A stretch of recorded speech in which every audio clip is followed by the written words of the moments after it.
Alright, today guys, we're working on the Kyosho HOR motorcycle. It's the hang-on rider, hang-on racer. So you can see I've already got it most of the way apart. When I was driving it the other day, I was noticing I had a lot of wobble up in the front end going like this, which made the bike really unstable. So we're going to replace this guy, which is your neck, for your front end. The old one has the upgraded clutch, like your motor slipper clutch, and it sits on this pin and puts pressure. Right here you can see the little pad right there that this screws onto and puts pressure to add resistance so it doesn't wobble back and forth too bad. What was happening was this pin has actually come up too far through the neck, so it won't actually put pressure on the clutch plate anymore. So we're going to get rid of that. We're going to bump to a new one. These parts are still available, even though the bike is discontinued, but tons of parts still out there.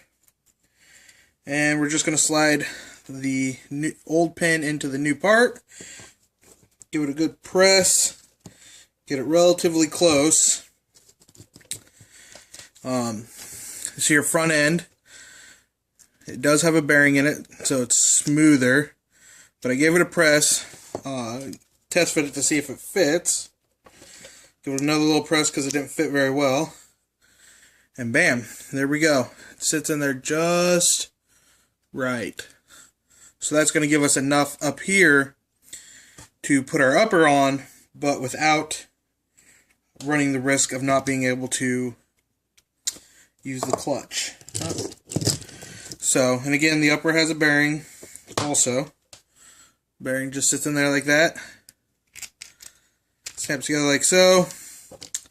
These two handy top bolts. If I can get my hands to start them, run them down. Now this is modified. When you switch to the clutch design, you actually have to drill a hole in your shock tower mount and everything to get the piece in there properly. So as you can see, it's in there. These are nice and tight, and bam. So, no big deal. Fairly simple. And I'm going to put it back together real quick while you guys are watching so you can see how it goes together. And obviously it comes apart the exact same way it goes together. So we'll just do this right quick.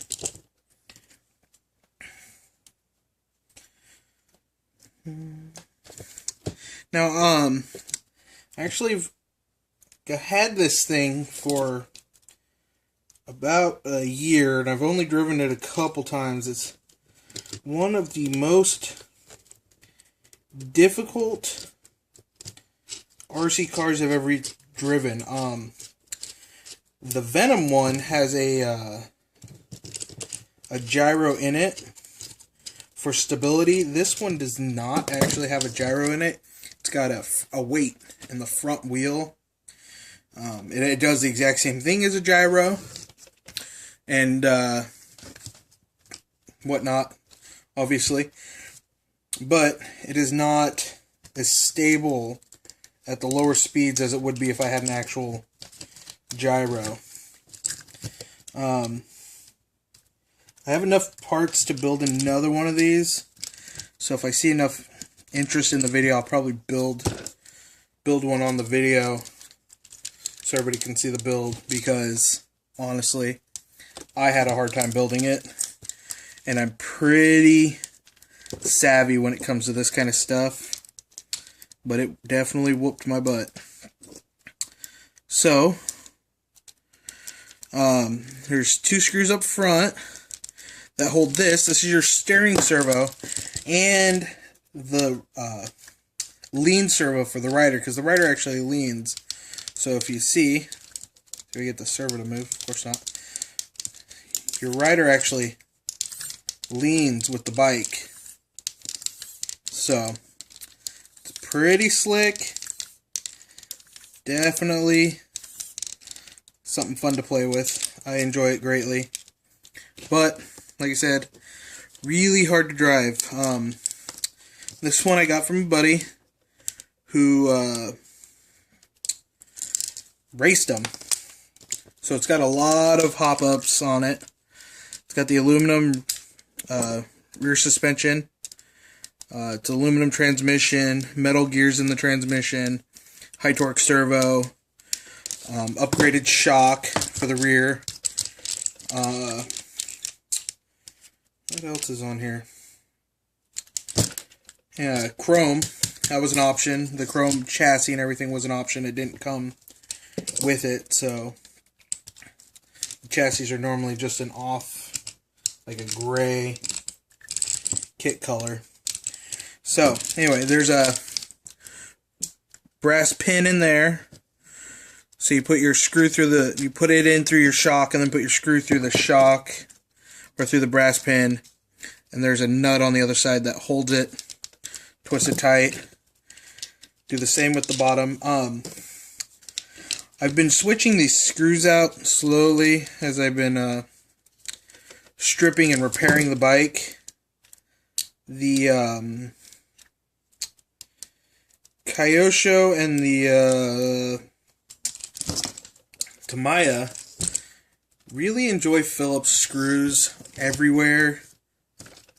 I'm not a fan of Phillips bits, but Phillips screws at all. They tend to strip out easier, so that's just me. We'll put this is your pressure plate, pressure spring to add tension, so it doesn't just flop around.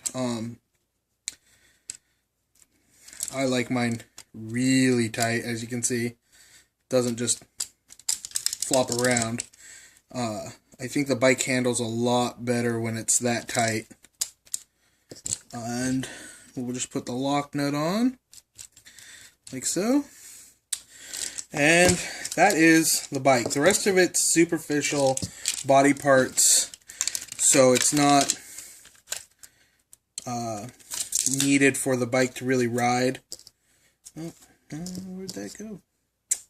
It's the gas tank. So you can just smash it together real quick, and I'll show you it fully built here in about 5 minutes. So give me just a second and I'll build it and be back with you guys. Alright, so we're back. See, got the frame back on. We're going to start clicking his limbs into place, because the limbs, they were smart. They made it so they fall off in accidents, so don't destroy the frame, because all the limbs push into little ball cups on the frame, which, if we wrecked, would be horrible. Then you'd rebuild your frame every time you're wrecked. Instead, you just kill your driver. So I like to say, I've got toothpicks in the front yard for the drivers I've murdered already. So that's how it looks. There's a fascia piece right here. It was broken. I noticed it as I was taking it apart, so the glue's not quite dried yet. I hot glued it, put it back together, so that way I can continue breaking the old already broken stuff instead of swapping to the new fresh stuff. I also noticed that the chain, because yes, this is a chain driven, is kind of loose on top and bottom. Let's see, we get so the chain, I'll try not to blind you with the chrome. It's a bit loose, so what you do is you loosen this screw here, like so. There's another screw. It's going to be hard to see deep down in this little cavity that we're going to loosen too. Wow, I got that one good and tight. And then we just kind of Slide the tranny forward with your finger, nice and tight, and screw it down. I recommend getting it tight, but every time I crash, no matter how tight I get it, the screw backs itself off. It's kind of annoying, but it is what it is. So, bust out the handy dandy radio, get that turned on to the bike. Running the Spectrum DX3C. I'm actually going to bump up to a DX4, and I'm going to get a JR D9X for the semi eventually. So we got the radio on, slip on the battery. We're running just a tiny 2-cell. That's a 2-cell. So, as you can see, the rider actually leans. Nifty, huh? So, and then we look at the front wheel. It actually moves. Again, nifty. For some reason I'm noticing we're not going as far to one side. But that'll be a repair for another day, it tells me. Looks like we're not even centered. So, that's what we got. We'll give it a...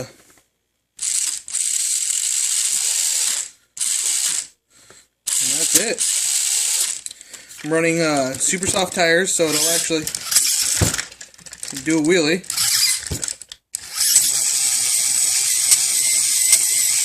So, that's it. Thanks for watching, guys. Have a wonderful day. Have a good night. Whichever it is. Take care.